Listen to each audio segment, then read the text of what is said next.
Good morning everyone.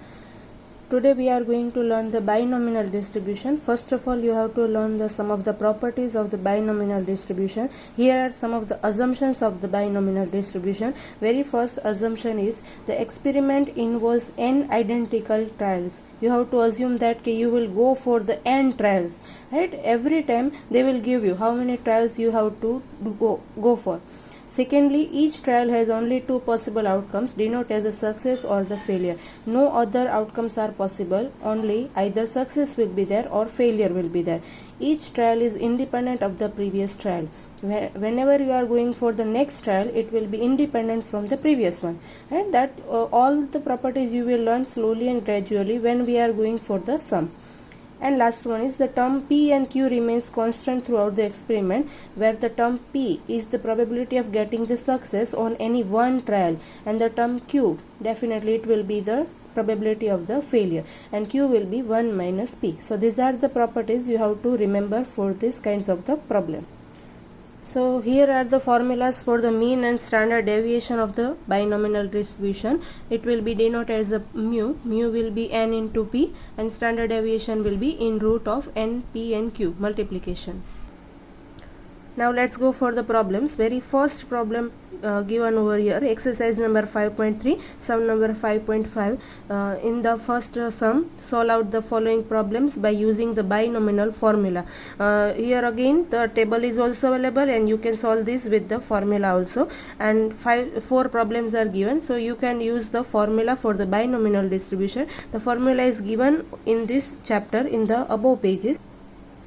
So here is your formula. P of x equals to ncx into p raised to x into q raised to n minus x. Then after equals to, that is again one thing is given. It is just the extension of the formula, that is n factorial upon x factorial into bracket n minus x factorial. So in multiply with the p of p raised to x into q raised to n minus x. Now let's go for the very first sum. If n equals to 5, probability of success is given. You have to find out the p equals to x equals to 2, right? So here it is.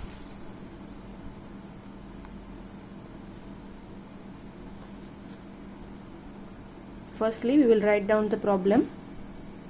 N equals to 5. P will be 0.20. So definitely you can guess that probability of success is 0.20, then probability of failure will be 0.80. You have to find out P of x equals to 2.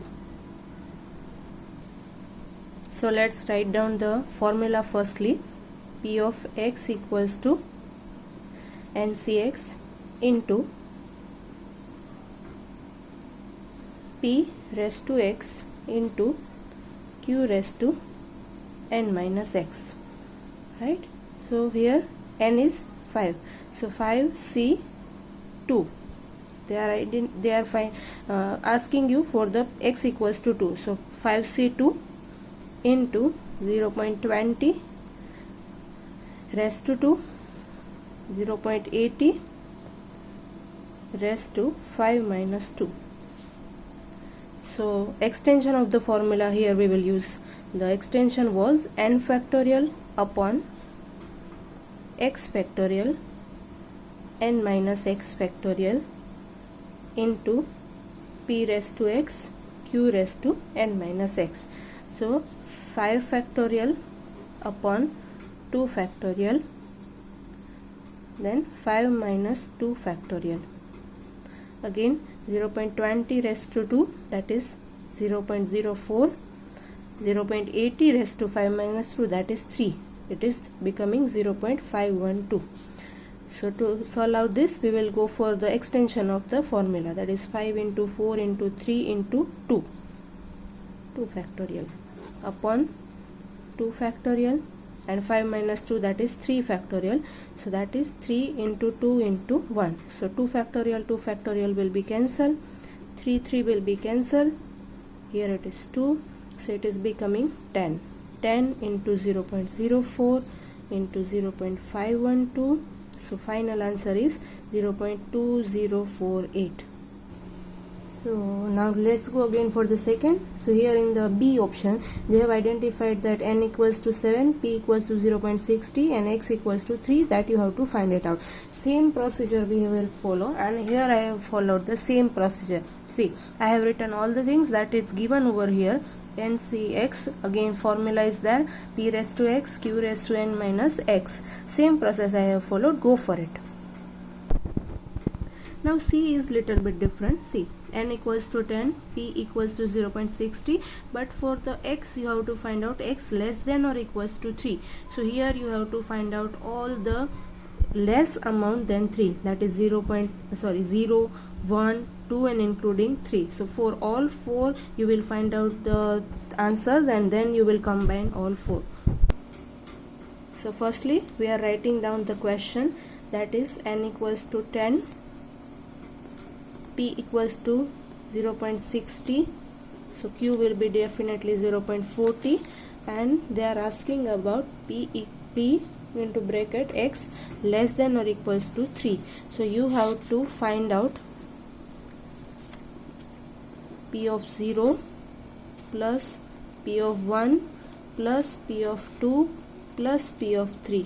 So for all 4 you have to go for the same process, and at last you will get the answer. So firstly we will go for the same process for the p of 0.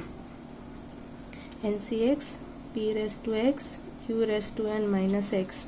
So here n is 10. So 10C0 into 0.60 raised to 0, 0.40 raised to 10 minus 0. The process will be again same, that is 10 factorial upon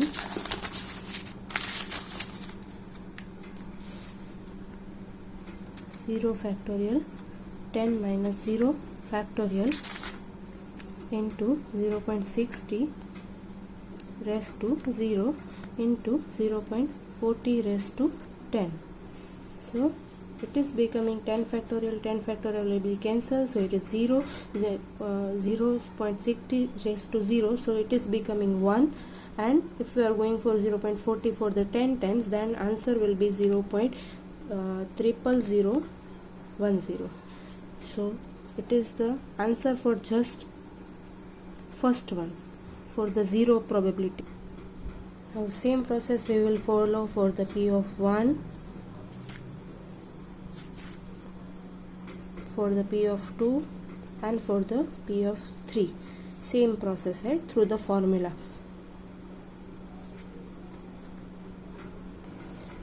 So here I have followed the same process for the p of 1, p of 2 and p of 3. You can go for it, and if you are having any doubt, then you can ask me.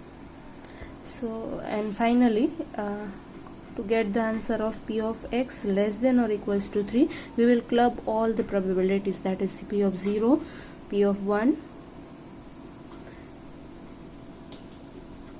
p of 2 and p of 3. So for the 0 we had get the answer 0.00010. For the p of 1 we get the answer 0.00157, 0.01062 and 0.04247. So finally we will get the answer, that is 0.0548. This is our final answer. Okay, now for the fourth one, D. If n equals to 12, p is 0.45. Now you have to find out the values between 4 to 7. So it means you have to calculate the probability for the p of 4, p of 5, p of 6 and p of 7.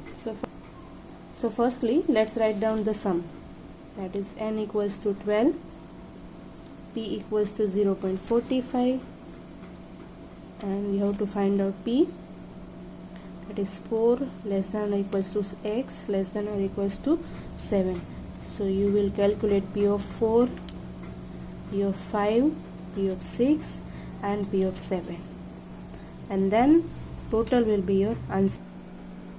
So you can see over here I have follow the same process for finding out the P of 4, then P of 5, then P of 6, and then for the P of 7. And then for the final answer I will club all the 4 values, that is P of 4 less than or equals to x less than or equals to 7. So that is P of 4 plus P of 5 plus P of 6 plus P of 7.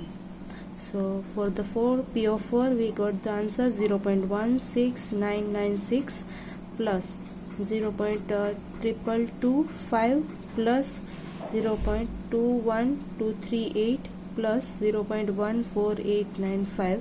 So finally we will club all the things and we will get the answer, that is 0.075, sorry, not 0.0 but directly 0.75379. This is your final answer. Okay, that's it for the solving out the binomial problem solution with the help of the formula. In the next session we will go with the table values.